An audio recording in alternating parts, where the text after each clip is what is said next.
मैं हूं अनुष्का मैम। अगर आप भी यूपीएसएससी एएनएम भर्ती परीक्षा 2025 की तैयारी कर रहे हैं या करना चाहते हैं तो राठौर एजुकेशन पॉइंट आपकी भी मदद के लिए क्लासेस लाना शुरू कर चुका है। आज की इस क्लास में हम कुछ इंपॉर्टेंट क्वेश्चंस जो इस एग्ज़ाम के रिलेटेड इंपॉर्टेंट हैं या इस एग्ज़ाम में आने की जिनकी पूरी संभावना है उन्हें डिस्कस करने वाले हैं। ठीक है, तो आज के क्लास का पहला क्वेश्चन है, गर्भावस्था के दौरान महिलाओं में निम्नलिखित में से कौन सा संकेत सामान्य नहीं होता। तो कौन सा ऐसा सिम्टम है जो कि प्रेगनेंसी के दौरान नॉर्मल नहीं होता। ठीक है, ऑप्शंस क्या क्या हैं, मितली, उच्च रक्तचाप, पेट में सूजन या वज़न कम होना।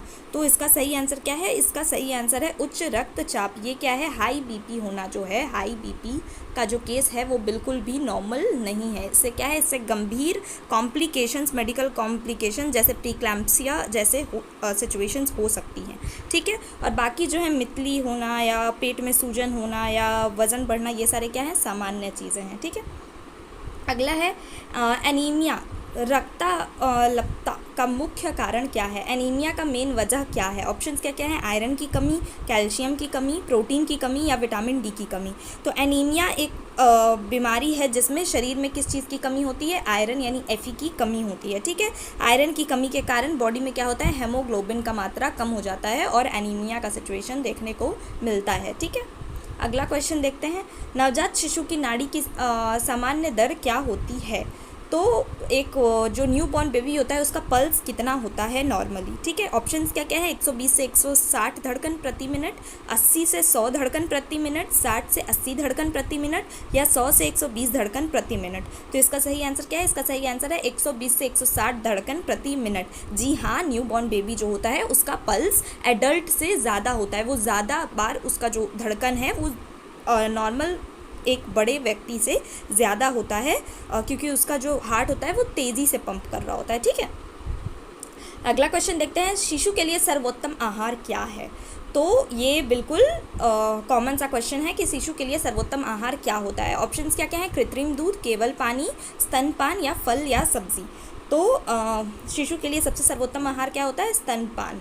ठीक है, माँ का दूध जो होता है वो शिशु के लिए सबसे सर्वोत्तम आहार है। ये आपने लोगोज वगैरह भी देखा होगा गवर्नमेंट का कि क्या है, माँ का दूध ही शिशु के लिए एक सर्वोत्तम आहार है। ठीक है, अगला क्वेश्चन है, प्रसव के बाद रक्त स्राव को नियंत्रित करने के लिए सबसे प्रभावी उपाय क्या है। अब डिलीवरी के बाद औरत में किसी भी तरह का अगर ब्लीडिंग का सिचुएशन देखने को मिल रहा है, उसे बहुत ज़्यादा ब्लीडिंग हो रही है, तो उसको कंट्रोल करने के लिए सबसे प्रभावी उपाय हम क्या कर सकते हैं। ऑप्शंस क्या क्या हैं, ऑक्सीजन देना, यूटेराइन मसाज यानी कि गर्भाशय की मालिश, लवण का सेवन या फिर एंटीबायोटिक्स देना। तो इसका सही आंसर क्या है कि प्रसव के बाद रक्त स्राव को नियंत्रित करने के लिए गर्भाशय की मालिश एक प्रभावी उपाय है। यूटेराइन मसाज जो है वो बहुत ही हेल्पफुल हो सकता है क्योंकि इससे क्या है, इससे यूटेराइन का कॉन्ट्रैक्शन यानी कि सिकुड़ना जो है वो हो सकता है, यूटेराइन का कॉन्ट्रैक्शन हो सकता है। ठीक है, इससे क्या होता है, इससे ब्लीडिंग कम होती है। अगला क्वेश्चन है, निम्नलिखित में से कौन सा टीकाकरण नवजात शिशु को सबसे पहले दिया जाता है। ये क्वेश्चन भी बहुत कॉमन सा है कि जो न्यू बॉर्न बेबी होता है उसे सबसे पहले किस चीज़ का वैक्सीन दिया जाता है। ऑप्शन है BCG, पोलियो, हेपेटाइटिस बी या DPT। तो इसका सही आंसर है BCG। BCG का फुल फॉर्म क्या होता है, बैसिलस क्लैमाइड ग्यूरिन। ये किस बीमारी के लिए दिया जाता है, तो ये TB से बचाओ, TB यानी ट्यूबरकुलोसिस जो कि एक लंग डिजीज़ है, उससे बचाने के लिए बच्चे को BCG का टीका दिया जाता है। गर्भावस्था के दौरान सबसे सामान्य शिकायत क्या रहती है। अब गर्भावस्था के दौरान फीमेल की बॉडी में बहुत सारी चीज़ें बदल रही होती है क्योंकि उसके पेट में एक न्यू लाइफ पल रहा होता है, तो उस दौरान बहुत सारी बॉडी में ऐसे सिम्टम्स देखने को मिलते हैं। तो सबसे सामान्य शिकायत जो एक फीमेल को प्रेगनेंसी के दौरान रहती है वो क्या होती है। ऑप्शंस क्या क्या हैं, मितली, दस्त, बुखार या पेट में ऐंठन। तो गर्भावस्था के दौरान मितली जो है एक विशेष रूप से सुबह के समय सामान्य समस्या होती है। ठीक है, इसको क्या कहते हैं, इसको हम मॉर्निंग सिकनेस भी कहते हैं। ये गर्भावस्था के शुरुआती महीनों में तो बहुत ही कॉमन होती है। ठीक है, इसको क्या कहते हैं, ये याद रखिएगा, मॉर्निंग सिकनेस। ठीक है, अगला क्वेश्चन है, गर्भावस्था में 20 सप्ताह के पहले शिशु का पलना सुनने के लिए कौन सा उपकरण इस्तेमाल किया जाता है। तो क्वेश्चन है कि गर्भावस्था में 20 सप्ताह से पहले, 20 हफ्तों से पहले शिशु का जो पलना जो होता है वो सुनने के लिए कौन सा उपकरण का, शिशु का आवाज़ सुनने के लिए कौन सा उपकरण यूज़ किया जाता है।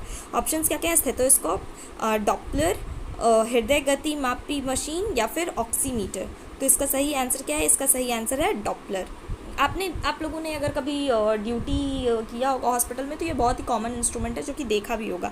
एक डॉपलर एक मशीन होता है जिसपे जेल लगा करके और पेट पे सर्कुलर मोशन में मूव करना होता है, तो उससे क्या है, उससे बच्चे का आवाज़ प्रॉपर सुनाई दे रहा होता है।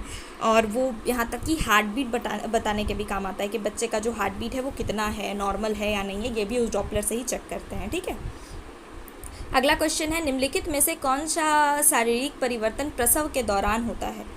तो ऐसा कौन सा शारीरिक परिवर्तन है जो डिलीवरी के दौरान देखने को मिलता है? ऑप्शंस क्या क्या है? गर्भाशय का संकुचन, पेट में गैस बनना, बुखार का होना या रक्तचाप का बढ़ना। तो प्रसव के दौरान गर्भाशय का संकुचन यानी कि कॉन्ट्रैक्शन होता है जो कि प्रसव को प्रेरित करता है। ठीक है, प्रसव कराने में यानी कि डिलीवरी कराने में बच्चा माँ के वुम्ब से बाहर कैसे निकल रहा होता है? तो इस कारण निकल रहा होता है क्योंकि यूट्रस जो होता है, क्योंकि माँ का जो यूट्रस होता है यानी गर्भाशय, वो क्या करता है, वो कंट्रैक्ट करने लगता है बॉडी में बन रहा हार्मोन्स के वजह से, जिसके वजह से बच्चा डिलीवर होता है। ठीक है, तो गर्भाशय का संकुचन इसका सही आंसर है। 6 महीने से कम उम्र के शिशु को कौन सा आहार दिया जाना चाहिए? तो 6 महीने से कम वर्ष का अगर शिशु है तो उसे कौन सा आहार देना चाहिए? ऑप्शंस क्या क्या हैं? केवल स्तनपान, केवल दूध, केवल पानी, ठोस आहार।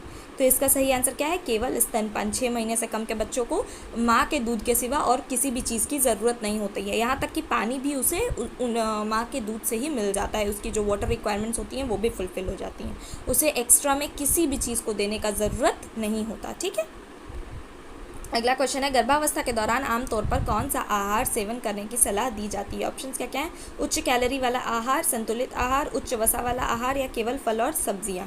तो गर्भावस्था के दौरान माँ को कैसी आहार लेने का सलाह दिया जाता है? इसका सही आंसर क्या है? संतुलित आहार। एक बैलेंस्ड डाइट बहुत ज़रूरी है क्योंकि जिसमें सारे के सारे चीज़ें हों, सारे पोषक तत्व हों, जैसे प्रोटीन हुआ, कैल्शियम हुआ, आयरन हुआ, विटामिन हुआ, फॉलिक एसिड हुआ, हर चीज़ कॉमन बिल्कुल सामान्य मात्रा में दी जाती है ताकि बच्चे का जो है वो डेवलपमेंट अच्छी तरह से हो सके और उसे किसी भी तरह की कमी ना हो। ठीक है, अगला क्वेश्चन है, नवजात शिशु को किस हफ्ते से अपना सिर पकड़ने की क्षमता होती है? तो ऑप्शंस क्या क्या हैं? 1 हफ्ते, 3 हफ्ते, 6 हफ्ते या 4 हफ्ते। नवजात शिशु को आमतौर पर 6 हफ्ते की उम्र में अपना सिर पकड़ने की क्षमता होती है। ठीक है, इससे पहले शिशु का सिर अपने आप नहीं पकड़ सकता और सिर की मांसपेशियां क्या होती है? कमज़ोर होती है। इसलिए हमने देखा होगा कि जब भी कोई नए न्यू बॉर्न बेबी को अगर गोदी में ले रहा है तो उसका क्या है, उसके हेड पे प्रॉपर सपोर्ट दे करके और फिर ले रहा होता है, लेकिन 6 हफ्तों के बाद क्या है, वो एटलीस्ट अपने सिर को कंट्रोल कर पाता है। ठीक है, अगला क्वेश्चन क्या है, गर्भावस्था के दौरान महिलाओं में किस स्थिति का सबसे अधिक ध्यान रखना चाहिए? ठीक है, तो गर्भावस्था के दौरान सबसे अधिक ध्यान हमें किस बात का, किस स्थिति का रखना चाहिए? ऑप्शंस क्या क्या है? मानसिक तनाव, पेट की जलन, उच्च रक्तचाप या नाक बंद होना। तो सबसे ज़्यादा ध्यान जो रखना चाहिए वो है उच्च रक्तचाप का, क्योंकि ये क्या है, ये कौन सा सिचुएशन क्रिएट कर सकता है? ये प्री क्लैम्सिया नाम के सिचुएशन को क्रिएट कर सकता है जो कि हाई बीपी के कारण होती है। ये बहुत ही कॉम्प्लिकेटेड सिचुएशन है और ये माँ और बच्चे दोनों के लिए घातक हो सकती है, तो इसीलिए इस बीपी पर निगरानी बहुत ज़रूरी है प्रेगनेंसी के दौरान। ठीक है, नवजात शिशु के लिए पहला टीका कौन सा होता है? ये हमने ऊपर ही डिस्कस कर लिया, इसका आंसर है BCG। अगला क्वेश्चन है, सामान्य प्रसव के दौरान शिशु का सबसे सामान्य स्थिति क्या होती है? तो अगर नॉर्मल डिलीवरी हो रही है तो उस दौरान शिशु का सबसे सामान्य स्थिति क्या होता है? ऑप्शंस क्या क्या हैं? सिर पहले आना, पैर पहले आना, बट पहले आना या दोनों हाथ पहले आना। तो सामान्य डिलीवरी में जो होता है वो बच्चे का क्या पोजीशन होता है? सिफेलिक। ये आप लोगों ने ज़रूर पढ़ा होगा, सुना होगा कि बच्चे का सिफेलिक पोजीशन होना सबसे सामान्य होता है और इस सामान्य स्थिति में नॉर्मल डिलीवरी हो जाती है। इस सिचुएशन में सिफेलिक पोजीशन में क्या होता है? बच्चे का सिर जो होता है वो सबसे पहले आता है, यानी कि बच्चा का सिर जो होता है वो सर्विक्स की तरफ होता है और पैर जो होता है वो ऊपर की तरफ होता है। ठीक है, तो पहले बच्चे का सिर आता है। अगला क्वेश्चन क्या है, प्रेगनेंसी के दौरान शारीरिक परिवर्तन में कौन सा सामान्य नहीं है? तो प्रेगनेंसी के दौरान शारीरिक परिवर्तनें होती हैं, जैसा कि मैंने आपको ऊपर भी बताया कि प्रेगनेंसी के दौरान बहुत सारी फिजिकल चेंजेस होती हैं, तो उसमें क्या सामान्य नहीं होता? ऑप्शंस क्या क्या हैं? वज़न बढ़ना, पेट में सूजन, पीठ दर्द या जिगर की समस्या। तो इसमें कॉमन क्या नहीं होता है, इसमें कॉमन होता है जिगर की जो समस्या होती हैं वो बिल्कुल भी कॉमन नहीं होती। पीठ दर्द और वज़न बढ़ना या पेट में सूजन, ये सारी चीज़ें एक वक्त को एक्सेप्टेबल हैं, बट जिगर की समस्या जो है वो बिल्कुल भी नॉर्मल नहीं होती, और इस सिचुएशन में डॉक्टर को जल्द से जल्द बताना चाहिए, डॉक्टर की सलाह लेनी चाहिए, डॉक्टर से कंसल्ट करना ज़रूरी हो जाता है। गर्भावस्था के दौरान निम्नलिखित में से कौन सा परीक्षण अवश्य कराया जाना चाहिए? तो कौन कौन सा टेस्ट जो है वो गर्भावस्था के दौरान ज़रूर करवाना चाहिए? ऑप्शंस क्या क्या हैं? ब्लड शुगर, सीरम क्रिएटिनिन, या फिर यूरिन परीक्षण, या फिर लिवर फंक्शन टेस्ट। तो कौन सा ऐसा निम्नलिखित में से है जो कि ज़रूर कराना चाहिए? तो गर्भावस्था के दौरान सबसे इम्पॉर्टेंट जो है वो है यूरिन परीक्षण। यूरिन टेस्ट जो होता है वो ज़रूर कराना चाहिए, क्योंकि इससे गर्भवती महिला में प्रोटीन, शुगर या किसी भी तरह का जो भी संक्रमण है वो सभी का पता चलता है, और किसी भी तरह के मेडिकल कॉम्प्लिकेशंस को पहले ही प्रिवेंट किया जा सकता है, उसका इलाज किया जा सकता है और बच्चे को हेल्दी रखा जा सकता है। अगला क्वेश्चन है, लीजियन शब्द का अर्थ क्या होता है? तो लीजियन शब्द का अर्थ क्या है? ऑप्शंस क्या क्या हैं? घाव, रक्तस्राव, सूजन या चोट। तो लीजियन जो होता है वो चोट, कट, घाव आदि जैसे चीज़ों को के लिए यूज़ किया जाता है। ये त्वचा या आंतरिक अंगों में हो सकता है। ठीक है। अगला क्वेश्चन है, निम्नलिखित में से किसे 7वें महीने के अंत तक गर्भावस्था के विकास के रूप में माना जाता है? निम्नलिखित में से किसे 7वें महीने तक, जब एक फीमेल प्रेग्नेंट है तो उसके 7th मंथ प्रेगनेंसी तक किसे गर्भावस्था के विकास के रूप में माना जाता है? तो ऑप्शन से भ्रूण का शारीरिक गठन पूरा होना, शिशु की आंतरिक प्रणाली का विकास, शिशु की आंखें खुलना, या शिशु का वजन 2 किलो तक पहुंचना। तो इसका सही आंसर क्या है?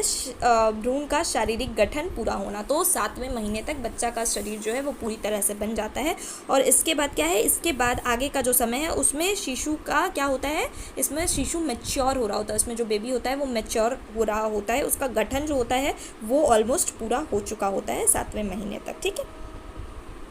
अगला क्वेश्चन क्या है, गर्भावस्था के दौरान तंत्रिका तंत्र यानी नर्वस सिस्टम के विकास की शुरुआत कब होती है? तो प्रेगनेंसी के दौरान नर्वस सिस्टम जो होता है बच्चे का वो कब बनना शुरू होता है? ऑप्शन से पहले महीने में, दूसरे महीने में, या फिर तीसरे महीने में, या चौथे महीने में। तो इसका सही आंसर है कि बच्चे का जो नर्वस सिस्टम होता है वो पहले महीने में ही बनना शुरू हो जाता है, जैसे कि ब्रेन हुआ, स्पाइनल कॉर्ड हुआ, या फिर जो भी नर्वस सिस्टम के सेल्स हुए, नर्व्स हुए, वो सारी चीज़ें क्या हैं, वो सारी चीज़ें पहले मंथ में ही बनना शुरू हो जाती है। ठीक है। अगला क्वेश्चन क्या है, प्रसव के दौरान कौन सा संकेत गंभीर रक्तस्राव को संकेत हो सकता है? तो प्रसव के दौरान कौन सा ऐसा सिम्टम है जो कि सीवियर केस को दिखा सकता है? ऑप्शंस क्या क्या हैं? हृदय गति में वृद्धि, अत्यधिक पसीना आना, रक्तचाप का गिरना, या चेहरे का लाल होना। तो बीपी का हाई या लो होना जो है वो बहुत ही सीरियस सिचुएशन का एक संकेत हो सकता है, यानी कि बीपी लो होना। ठीक है। बीपी लो होना जो है वो एक सीरियस कंडीशन को दिखा सकता है। इससे क्या है, इससे दोनों माँ बच्चे के जीवन पे खतरा बन सकता है। ठीक है। इसलिए हमें ऐसे सिचुएशन में तुरंत डॉक्टर को बुलाना चाहिए। नवजात शिशु के लिए स्तनपान की सही अवधि कितनी होनी चाहिए? तो एक न्यू बॉर्न जो बेबी है उसके स्तनपान की सही अवधि कितनी होनी चाहिए? ऑप्शंस क्या क्या हैं? 1 महीना, 3 महीना, 6 महीना, 1 वर्ष।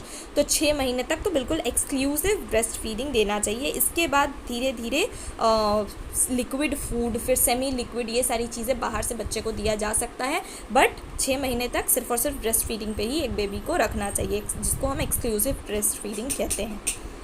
अगला क्वेश्चन है, गर्भावस्था के दौरान आमतौर पर किस जांच के द्वारा शिशु के लिंग का पता लगाया जाता है?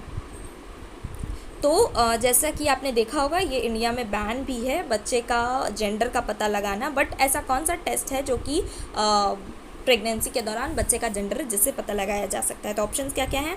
रक्त परीक्षण, अल्ट्रासाउंड, यूरिन परीक्षण, या हड्डी स्कैन। तो इसका सही आंसर क्या है? इसका सही आंसर है अल्ट्रासाउंड। तो गर्भावस्था के दौरान जो बेबी है उसका जेंडर पता लगाने के लिए अल्ट्रासाउंड का जांच जो होता है वो किया जाता है, और ये जांच जो होता है वो 18 से 20 वीक के बाद किया जाता है। तो ये सबसे ज़्यादा सही रिजल्ट्स दे पाता है। ठीक है। अगला क्वेश्चन है, गर्भावस्था के दौरान प्रीक्लैम्सिया का क्या अर्थ है? ये मैंने ऊपर ही बताया है कि गर्भावस्था के दौरान प्रीक्लैम्सिया का एक सिचुएशन बनता है, जो कब बनता है? जब गर्भवती महिला में रक्तचाप जो है वो बहुत ज़्यादा बढ़ जाए, यानी कि बीपी बढ़ जाए, तो प्रीक्लैम्सिया का केस बनता है। जब कोई महिला प्रसव के बाद कमर में दर्द महसूस करती हो तो यह किस कारण से हो सकता है? ठीक है। तो अगर डिलीवरी के बाद फीमेल के कमर में दर्द हो तो ये किस कारण से हो सकता है। ऑप्शंस क्या क्या हैं। ऑप्शंस है मांसपेशियों का खिंचाव, गर्भाशय का संकुचन, आंतरिक रक्तस्राव, हड्डी का टूटना। तो इसका सही आंसर क्या है, गर्भाशय का संकुचन, यानी कि यूट्रस का कॉन्ट्रैक्शन जो होता है उसके कारण कमर में आमतौर पर दर्द देखा जाता है। ठीक है, और ये कुछ ही समय में नॉर्मल हो जाता है। ठीक है, इससे क्या होता है, अगर वो यूट्रस का अगर मसाज हो रहा हो तो इससे भी दर्द में राहत मिलती है। अगला क्वेश्चन क्या है, निम्नलिखित में से कौन सा आहार गर्भवती महिला के लिए अधिक आवश्यक होता है। तो एक प्रेग्नेंट फीमेल के लिए सबसे इम्पॉर्टेंट आहार जो है वो क्या है, उच्च कार्बोहाइड्रेट, उच्च प्रोटीन, उच्च वसा या उच्च चीनी। तो इसका सही आंसर क्या है, उच्च प्रोटीन, क्योंकि जैसा कि हम जानते हैं प्रोटीन जो होती है वो बॉडी बिल्डिंग फूड होती है। ठीक है, बॉडी बिल्डिंग फूड होती है। तो एक बच्चे का शरीर फॉर्म करने के लिए सबसे इम्पॉर्टेंट जो चीज़ें हैं वो है प्रोटीन। तो एक प्रेग्नेंट औरत को ज़्यादा से ज़्यादा प्रोटीन का इंटेक लेना चाहिए। अगला क्वेश्चन क्या है, अगला क्वेश्चन है निम्नलिखित में से कौन सा शारीरिक परिवर्तन गर्भावस्था के दौरान नहीं होता। तो प्रेगनेंसी के दौरान बहुत सारी फिजिकल चेंजेस में क्या इंक्लूडेड नहीं है। ऑप्शंस क्या क्या है, हृदय गति में वृद्धि, पेट का आकार बढ़ना, रक्तचाप का गिरना, स्तन का आकार बढ़ना। तो इसका सही आंसर क्या है, इसका सही आंसर है बीपी का लो होना। बीपी का हाई या लो होना कभी भी एक नॉर्मल साइन या सिम्टम नहीं है, ये हमेशा ही किसी न किसी कॉम्प्लिकेटेड सिचुएशन को क्रिएट करता है। अगला क्वेश्चन है, स्तनपान कराने वाली महिला में किस स्थिति में स्तन में सूजन हो सकती है। तो एक ब्रेस्ट फीडिंग करा रही जो मदर है उनके ब्रेस्ट में स्वेलिंग किस सिचुएशन में देखा जा सकता है। ऑप्शंस क्या क्या हैं, पित्ताशय की समस्या, गैलेक्टोरिया या फिर स्तन संक्रमण या फिर मानसिक धर्म की समस्या। तो इसका सही आंसर क्या है, इसका सही आंसर है ब्रेस्ट में किसी भी तरह का इन्फेक्शन होना जो होता है वो स्वेलिंग का कारण बन सकता है, स्वेलिंग यानी या फिर इन्फ्लेमेशन का कारण बन सकता है। ठीक है, अगला क्वेश्चन है गर्भावस्था के दौरान प्रजनन अंग का आकार किस सप्ताह तक बढ़ता है। तो प्रेगनेंसी के दौरान जो होता है वो प्रजनन अंग यानी कि रिप्रोडक्टिव जो भी पार्ट्स हैं उनका आकार जो होता है वो किस सप्ताह तक बढ़ता है।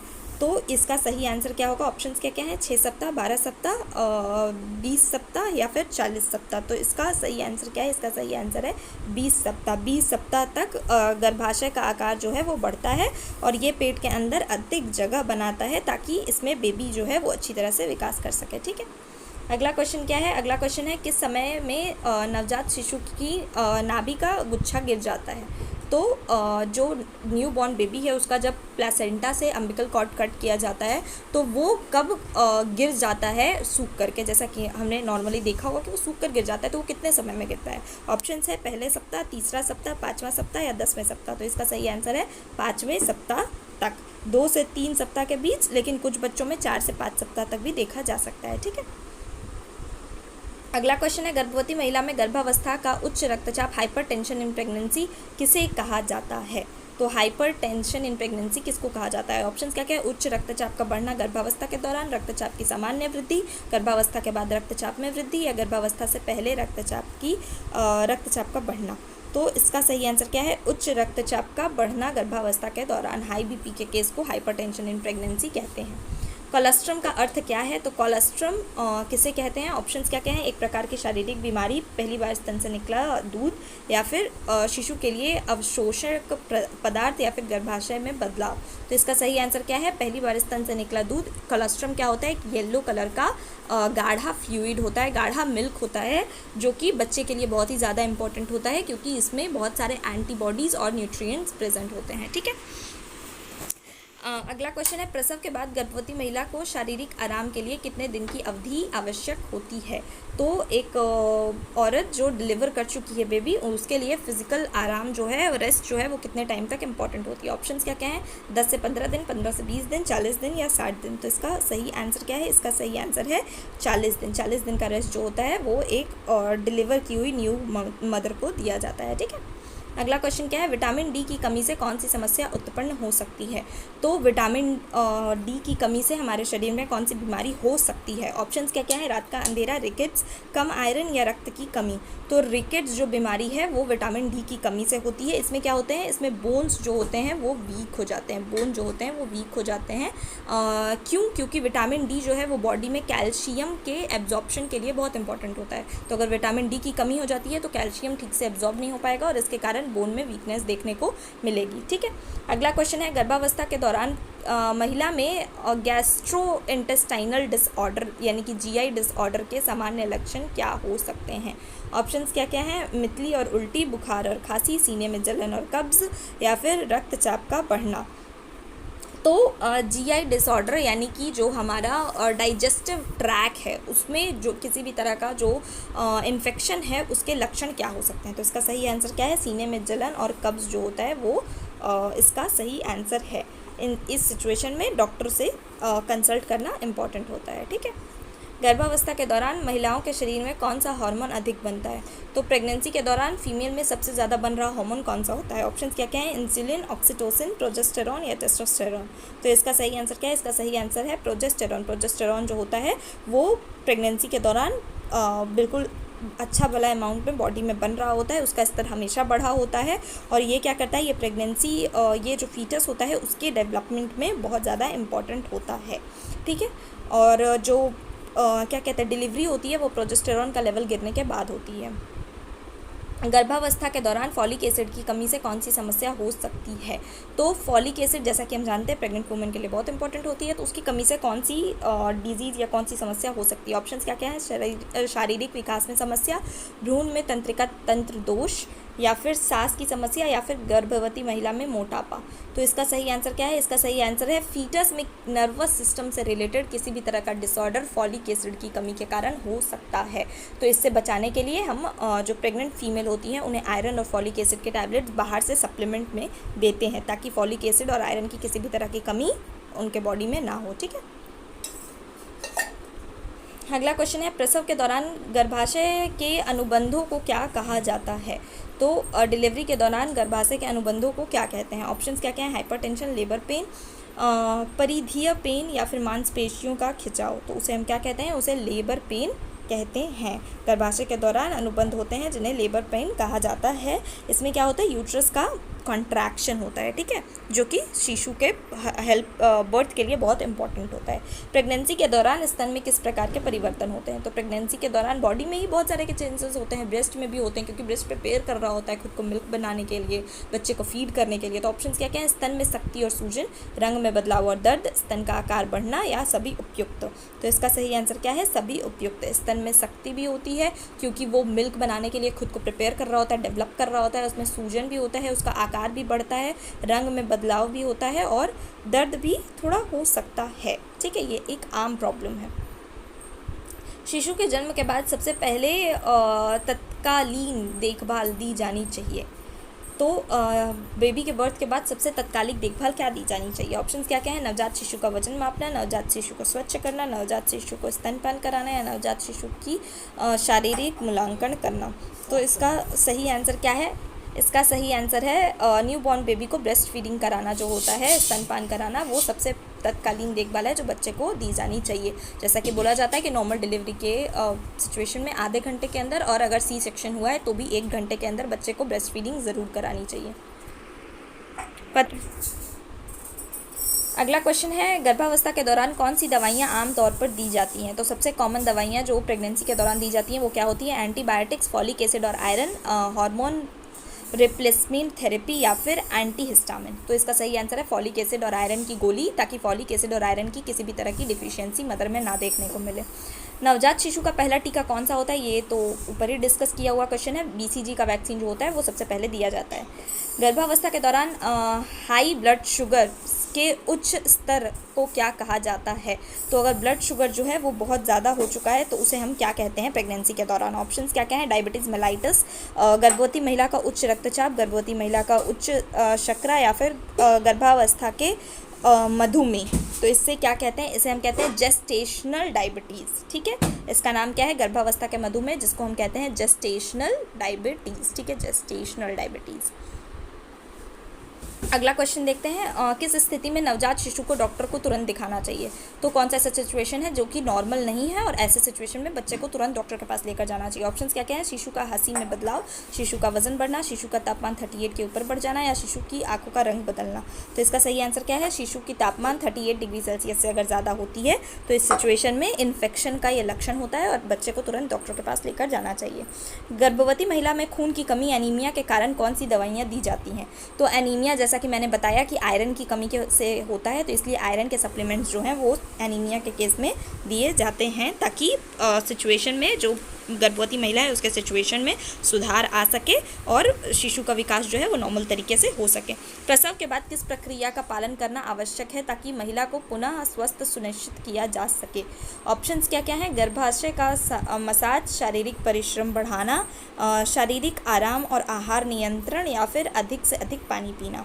तो डिलीवरी के बाद जो है वो महिला का स्वास्थ्य जो है वो नॉर्मल करने के लिए शारीरिक आराम और आहार का नियंत्रण यानी कि प्रॉपर डाइट और प्रॉपर रेस्ट बहुत ही ज़रूरी होता है। अगला क्वेश्चन क्या है, निम्नलिखित में से कौन सा गर्भावस्था के दौरान सबसे सामान्य लक्षण नहीं है। तो कौन सा ऐसा चीज़ है जो कॉमन नहीं है प्रेगनेंसी के दौरान। ऑप्शंस क्या क्या है, मितली, वजन में तेज़ी से वृद्धि, भूख में अत्यधिक कमी, या पेशाब करने की आवश्यकता का बढ़ना। तो इसका सही आंसर क्या है, इसका सही आंसर है भूख में अत्यधिक कमी। लॉस ऑफ एपेटाइट जो सिचुएशन है वो प्रेगनेंसी के दौरान बिल्कुल भी कॉमन नहीं है। ठीक है, अगला क्वेश्चन है, प्रसव के दौरान लेबर पेन को कम करने के लिए कौन सा उपाय सहायक हो सकता है।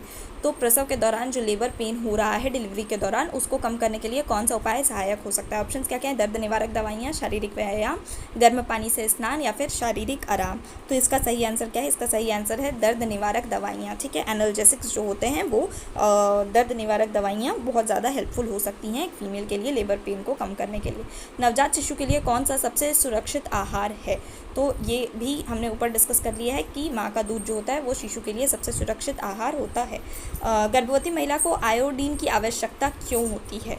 तो एक प्रेग्नेंट औरत जो है उसके बॉडी में आयोडीन की आवश्यकता क्यों होती है। ऑप्शंस क्या क्या हैं, मांसपेशियों के विकास के लिए, तंत्रिका तंत्र के विकास के लिए, हड्डियों के विकास के लिए, या शारीरिक वृद्धि के लिए। तो आयोडीन जो है वो गर्भवती महिला के शरीर में अत्यंत महत्वपूर्ण होता है, क्योंकि यह क्या करता है, शिशु के तंत्रिका तंत्र के विकास में मदद करता है, यानी कि शिशु का नर्वस सिस्टम जो है उसके डेवलपमेंट में हेल्प करता है। आयोडीन की कमी से मानसिक मंदता और अन्य नर्वस सिस्टम रिलेटेड डिसऑर्डर्स हो सकते हैं। अगला क्वेश्चन, ओके, आज का क्लास यहीं ख़त्म होता है। आज की क्लास में सिर्फ और सिर्फ इतने ही क्वेश्चंस हमने प्रैक्टिस किए हैं। अगर आपको ये क्लासेज अच्छी लगी हो तो आप Rathore education point YouTube channel को ज़रूर से ज़रूर सब्सक्राइब करें। Thank you so much.